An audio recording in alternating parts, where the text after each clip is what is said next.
Kiera emerged from the house and flagged down a car. The people who stopped knew her, and they were surprised to see her. And she asked them to drive her to the hospital.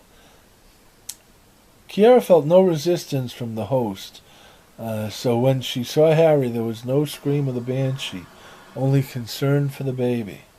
Harry's jaw dropped at the sight of his wife, Delana, out of the house. "How is she?" "She's fine, Delana. They're running some tests on her." "Oh, how is he?" "She's fine, Delana. They're running some tests on him.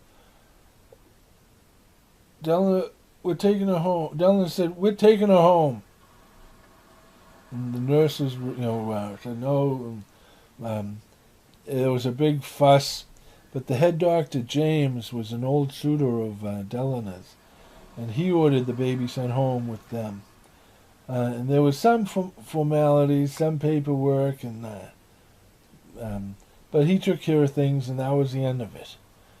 After shedding her skin, Kiera would never return to an old life. She would leave it behind, locks, everything, but this time she had a reason to revisit her old life. So, as an unthreatening and undistinguishable old person, she talked her way into her old college room and left with 2 boxes of Susan Chow's stuff. They named the child Uyanta, and he grew up to be into a fine young man who was curious about his parents. So Kilora contacted James Kabanga O'Brien and arranged for him to meet his son. My what? So that day came, and she took Atlanta to meet her father, to meet his father. She brought the manuscript that they had written together back in the old days, and several other items from the boxes she had from that life, as Susan Chow. And she told him that Susan Chow had told her all these stories before she left your son with us years ago. She left.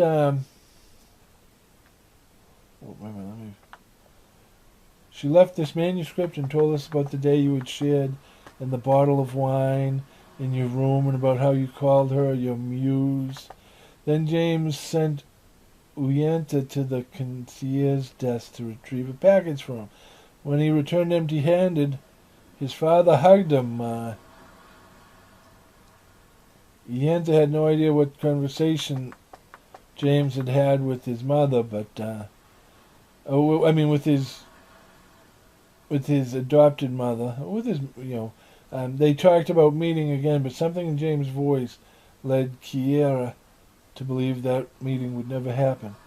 So then Uyenta and Kiera visited Susan's parents, but they had both passed on. But Uyenta discovered he had an aunt who had raised Uyenta's half-sister, Margaret, who Susan had as a teenage mum after Susan's parents had passed.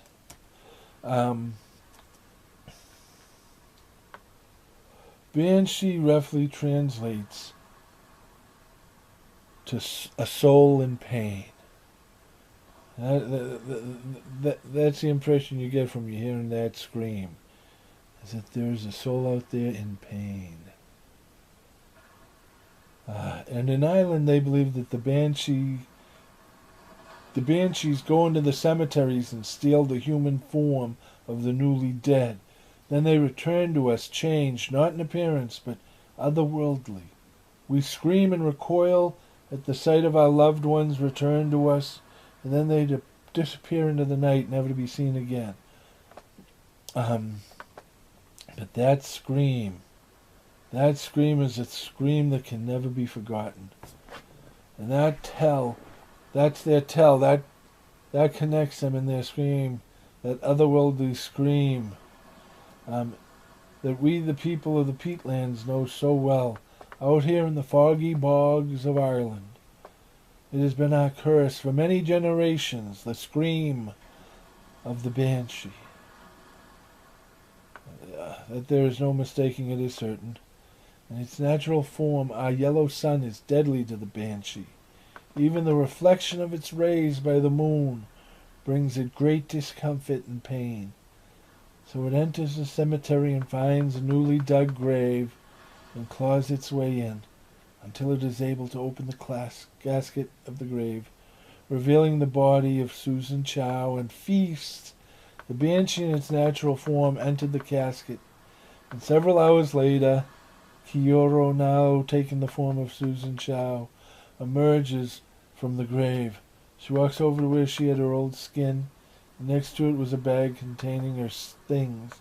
She was safe for as long as the body lasted. If the body accepts the host, that might be decades, but if there is resistance, then it could be as little as a few months. The greater the resistance, the shorter the time. That is why Kiera allows the host... Oops.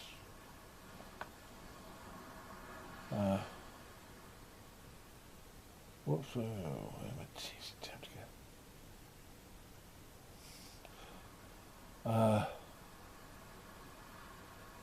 Oh, okay, that's it. In its natural form, our yellow sun... Okay. Revealing the body of Susan... Yep.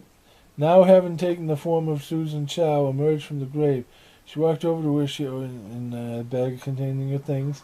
She was safe for as long as her body lasted. If the body accepts the host, that might be decades, but... the great... allows the host to see the... that is why Kiera allows the host to see the loved ones. And, the loved ones of the newly departed to see the newly departed return one final time. That experience seems to dissipate resistance within the host. So Kiera does everything she can to extend her time with each host. Until that time, when having burned through another body, she has to repeat the process. As has been her life for centuries. As she has dedicated herself to the pursuit of knowledge and to helping guide man towards the stars, sentient beings capable of returning her one day to her home in the stars. She used her ship as a fortress of solitude and as her lab to find her way home. Kiera comes from a planet that eliminated aging. We age until we choose to undergo a process, an acceptance that stops our bodies from aging any further.